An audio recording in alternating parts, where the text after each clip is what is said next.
Bismillahirrahmanirrahim. Alhamdulillah wassalatu wassalamu ala sayyidina wa maulana Rasulillah wa ala alihi wa ashabihi wa mawalah. La hawla wa la quwwata illa billah. Assalamualaikum warahmatullahi wabarakatuh. Yaqulul musannifu rahimahullahu ta'ala wa nafa'ana bihi. Wa an Abdullah bin Zam'ah radhiyallahu anhu annahu sami'a an-nabiyya sallallahu alaihi wasallam yakhutubu wa dzakara an-naqata walladhi aqaraha faqala Rasulullah sallallahu alaihi wasallam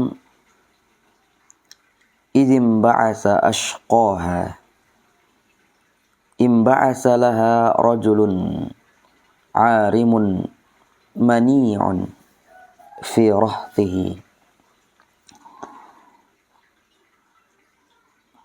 thumma zakara an-nisa fawa'adha fihinna faqala ya'midu ahadukum fayajlidu imra'atahu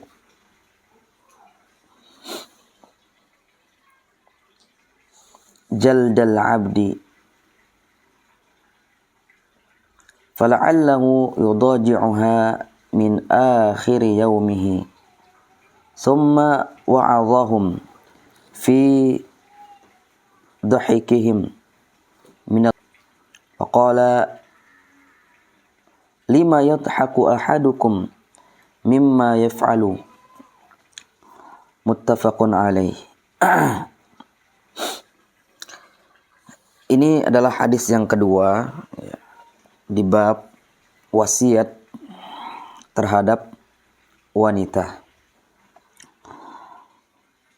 Hadis yang kedua ini diriwayatkan dari jalan sahabat yang mulia Abdullah bin Zam'ah radhiyallahu anhu bahwa beliau pernah mendengar Rasulullah sallallahu alaihi wasallam berkhutbah. Kita tahu khutbah Nabi itu dibagi dua ya. Ada yang dinamakan khutbatu daimah. Khutbah yang rutin lah ya. Khutbah yang rutin seperti khutbah Jumat, seperti khutbah hari raya, Id, begitu juga istisqa, begitu juga gerhana, khutbah gerhana, dan yang semisal dengan itu. Ada juga yang dinamakan dengan khutbah aridah, khutbah yang spontanitas ya. Spontanitas. Ada sesuatu yang perlu diklarifikasi oleh Nabi. Beliau kadang-kadang berkhutbah, berdiri, kemudian berkhutbah di hadapan para sahabat. Atau kejadian-kejadian tertentu yang menyebabkan beliau untuk berkhutbah. Ini namanya khutbah aridah, khutbah insidental ya, kalau bahasa kerennya insidental. Kondisional. Nah, di dalam hadis ini Rasulullah SAW berkhutbah ya. Di dalam khutbah beliau ada 3 setidaknya yang beliau sebutkan dalam khutbahnya. Yang pertama beliau menceritakan tentang naqah ya, onta. Terkhusus ontanya Nabi Soleh. Ontanya Nabi Soleh. Kita tahu ketika Nabi Soleh gigih di dalam berdakwah, ya setelah sekian lama ya, nggak ada juga yang mau beriman kepada Nabi Soleh gitu kan, sehingga bosanlah ya kaumnya Nabi Soleh. Mereka meminta satu syarat ya. Hai Soleh, mereka mengatakan kepada Nabi Soleh, hai Soleh, kalau kamu mau kita beriman, ada satu syaratnya katanya. Apa itu? Yaitu engkau keluarkan onta dari batu, ya. Dan ini sebenarnya adalah sesuatu yang mustahil. Sebenarnya mereka tidak menginginkan beriman sebenarnya. Ya. Sebenarnya mereka tidak menginginkan beriman. Makanya mereka meminta sesuatu yang mustahil. Ya. Bagaimana benda padat, ya. Dan mereka adalah orang yang ahli batu, ya. Mereka tahu batu itu adalah sesuatu yang padat. Tidak mungkin keluar dari situ hewan yang hidup gitu kan. Namun, dan ini adalah semua mustahil. Namun Nabi Soleh mengabulkan permintaan mereka demi mereka supaya beriman lah. Gitu kan. Nabi Soleh pun sholat 2 rakaat sembari berdoa kepada Allah Subhanahu Wa Taala, maka keluarlah ya onta dari batu. Keluarlah onta dari batu. Mereka pun kaget. Ada sebagian dari mereka yang beriman, namun kebanyakannya mereka tidak mau beriman. Nah, ada yang dipersyaratkan ya ketika onta itu sudah hidup ya, dan mereka mengambil air dari sumur, ya, Nabi Soleh peringatkan kepada mereka, onta ini jangan diganggu, ya. Karena ini adalah onta yang mukjizat. Jika onta ini diganggu, maka azab Allah akan datang yang lebih besar, lebih dahsyat pada kalian. Dan Nabi Soleh mempersyaratkan onta ini dikasih minum sehari, mereka mengambil air sehari. Dan begitu seterusnya. Nah, karena ini onta mukjizat, sebenarnya ketika onta ini minum dari sumur itu, mereka dapat memerah air susu dari onta ini sepanjang hari gitu kan. Sebenarnya ya, mereka mendapatkan manfaat dari onta ini. Namun ya cilakanya kaumnya Nabi Soleh, mereka pun bosan satu hari. Mereka pun bosan.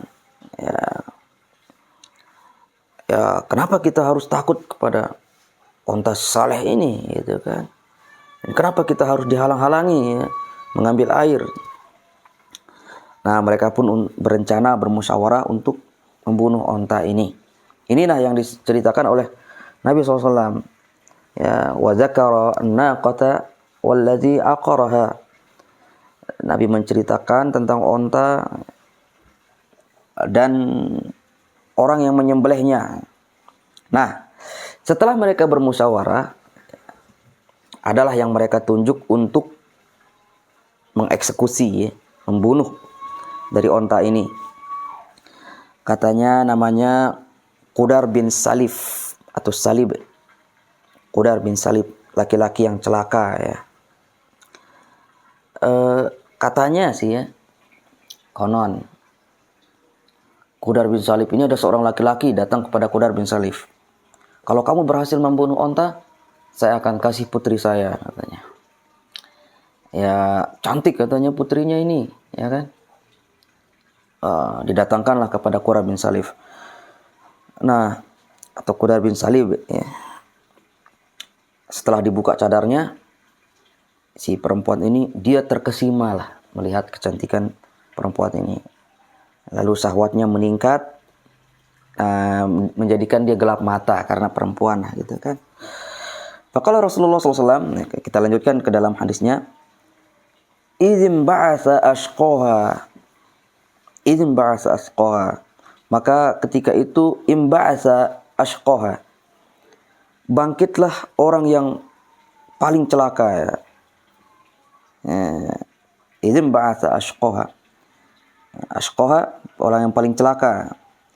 Bangkit. Ya, karena udah gelap mata melihat perempuan kan. Cantiknya. Imba'atha laha rajulun. Bangkitlah dari kaum Nabi Soleh ini seorang yang akan membunuh onta, seorang laki-laki aziz ya, disebutkan di sini sifatnya aziz aziz, jarang yang seperti dia, langka. Ya, orang hebat ini. Gitu loh, laki-laki ini yang laki-laki hebat, aziz, jarang. Mani', ya, di antara sifatnya juga mani'. Arim, ya, arim. Arimun, yang sangat kejam, yang perusak, yang jahat, yang sangat jahat sifatnya. Jadi dia jarang yang seperti dia, arim, yang perusak, yang jahat dan sangat kejam. Mani'un fi rahtihi, sangat kuat pengaruhnya di kalangan kaumnya, ya, dan dia juga dijaga oleh kabilahnya. Nah, ini di antara sifat laki-laki yang akan mengeksekusi ontanya Nabi Saleh. Nah, inilah yang diceritakan, yang pertama yang diceritakan di dalam khutbah Nabi Sallallahu Alaihi Wasallam mengenai kisah laki-laki pembunuh onta Nabi Saleh. Kemudian Nabi berlanjut ke cerita selanjutnya, cerita yang kedua di dalam hadis ini, ya.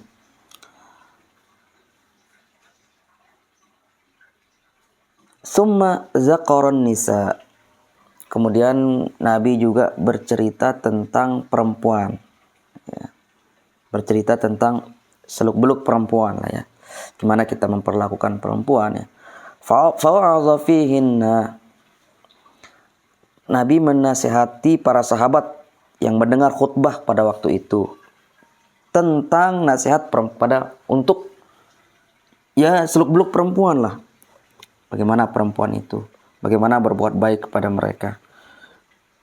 Nah, Nabi berwasiat, bernasihat, yang menceritakan tentang perempuan dan menasihati para sahabat tentang perempuan. Faqala, Nabi bersabda di dalam khutbah ini, ya'midu ahadukum fayajlidu imra'atahu jaldal abdi fala'allahu yudaji'uha min akhir yaumihi. Ya'midu ahadukum, salah seorang dari kalian dengan sengaja. Fayajlidu imra'atahu jaldal abdi, dia memukul, ya, mencambuk istrinya seperti mencambuk budak. Ya, kok bisa, ya? Dia memukul istrinya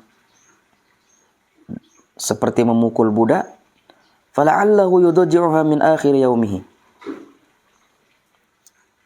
Padahal di akhir hari, ya, di akhir malam, ya, di malam hari lah, dia menggauli istrinya itu.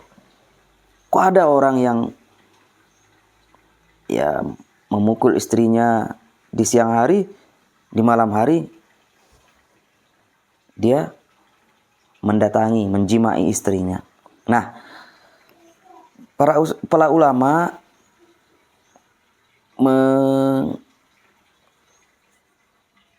mempertanyakan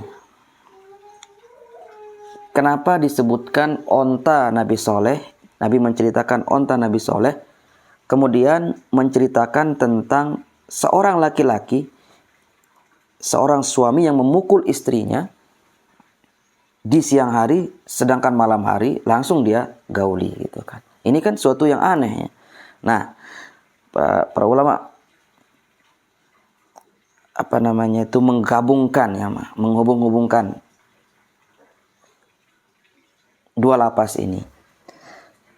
Jadi ini juga merupakan keanehan. Setelah sebelumnya keanehan juga, kan. Kaumnya Nabi Soleh sudah tahu itu adalah onta mukjizat. Mereka tahu itu keluar dari batu.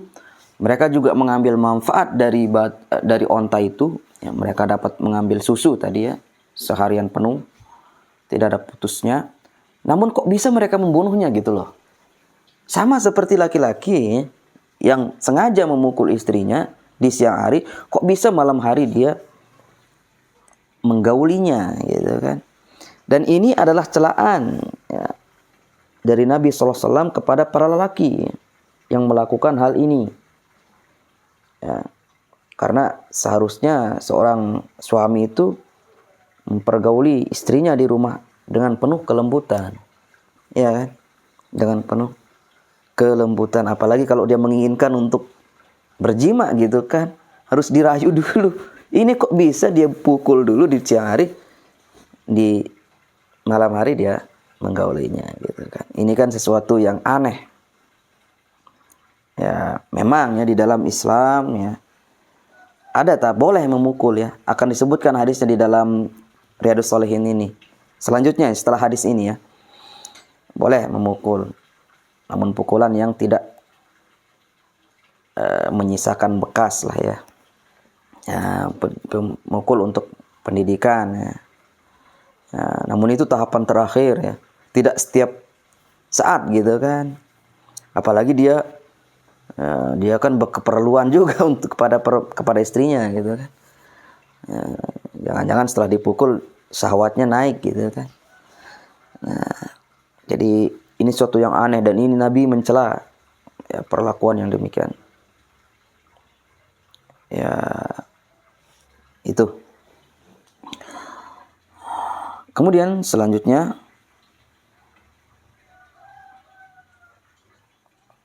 keanehan yang ketiga ya.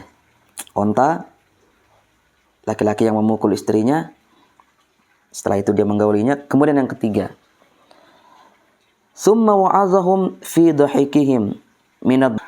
Kemudian Nabi menasihati para sahabat pada waktu itu kepada orang yang tertawa melihat temannya yang kentut. Ya. Ya, dan ini adalah larangan sebenarnya juga di antara adab kita. Ya, kalau ada orang yang kentut ya, dhor'ah. Ya, di dalam Arab itu kentut dibagi dua ya. Kentut dibagi dua. Ada namanya dhura, ya, dhura. Ini kentut yang berbunyi, ada suaranya. Ada juga namanya fusa. Ya, fusa ini kentut yang tidak berbunyi, tidak ada suaranya. Kadang fusa lebih berbahaya daripada dhura ya, kadang-kadang tuh. Nah, di dalam hadis ini Nabi menasihati kepada orang yang tertawa kepada temannya yang kentut. Waqala, Nabi bersabda, lima yadhaku ahadukum mimma yaf'al. Kenapa dia menertawakan ya temannya? Kenapa salah seorang dari kalian menertawakan temannya yang kentut? Padahal dia juga ada potensi untuk kentut gitu loh. Dia juga kadang-kadang ya keceplosan juga kentutnya. Kecuali kalau dia juga tidak kentut, baru dia boleh ketawa. Tapi ini dia juga, siapa tahu nanti juga keceplosan kentutnya. Makanya di antara adab, kalau ada orang yang kentut, itu tidak kita pedulikan. Alihkan ada pembicaraan gitu kan. Tidak usah disorot gitu loh. Nah, inilah hadis kita pada kesempatan yang mulia ini. Dan hadis ini diriwayatkan muttafaqun alaih, riwayat Bukhari dan Muslim. Nah, kemudian ada beberapa gharibul hadis sini. Gharibul hadis, jaldul abdi, memukul budak, yakni yajliduha ka'annaha abdun asir. Maksudnya ia memukul istrinya seolah-olah ia seorang budak tawanan. Yudaji'uha yujami'uha. Ya. Yudaji' ranjang ya. Ranjangnya artinya menggaulinya. Nah, kemudian ada beberapa faedah di sini. Ada dua faedah yang bisa kita ambil dari hadis yang mulia ini. Yang pertama, as-sa'adatul usriyatu bainar rajuli wa ahlihi mabniyatun 'alal mahabbah wal ulfah. Kebahagiaan di dalam rumah tangga antara seorang suami dan istri itu dibangun atas dasar cinta dan ulfah dan kelembutan ya. Kelembutan, kasih sayang, keharmonisan. Nah, juga sifat rifq. Maka narifqu fi syai'in illa zanah, kata Nabi SAW. Ya. Tidaklah arifq, lemah lembut, jika menimpa sesuatu kecuali akan menghiasinya. Ya, dan ketika dicabut arifq, lemah lembut dari sesuatu, kecuali akan merusaknya. Lebih-lebih itu adalah hubungan suami istri. Jadi harus baik itu suami maupun istri harus bersikap lemah lembut. Kemudian faedah yang kedua, inna syari'ata wa in abahat darbar rajuli li zaujatihi fa innama huwa darbun ta'dibin wa mau'izatin. Di dalam syariat, meskipun di dalam syariat kita itu membolehkan seorang suami memukul istrinya, ya, namun itu hanyalah pukulan ta'dib, memberikan adab, ya, pengajaran, mendisiplinkan, wa mau'izah, dan pukulan peringatan, gitu kan. La darbu uqubatin wa mahanatin. Tidak, itu merupakan pukulan yang bersifat hukuman dan menghinakan seorang istri. Wallahu taala alam. Kita cukupkan sampai di sini. Subhanakallahumma bihamdika asyhadu an la ilaha illa anta astaghfiruka wa atubu ilaik. Assalamualaikum warahmatullahi wabarakatuh.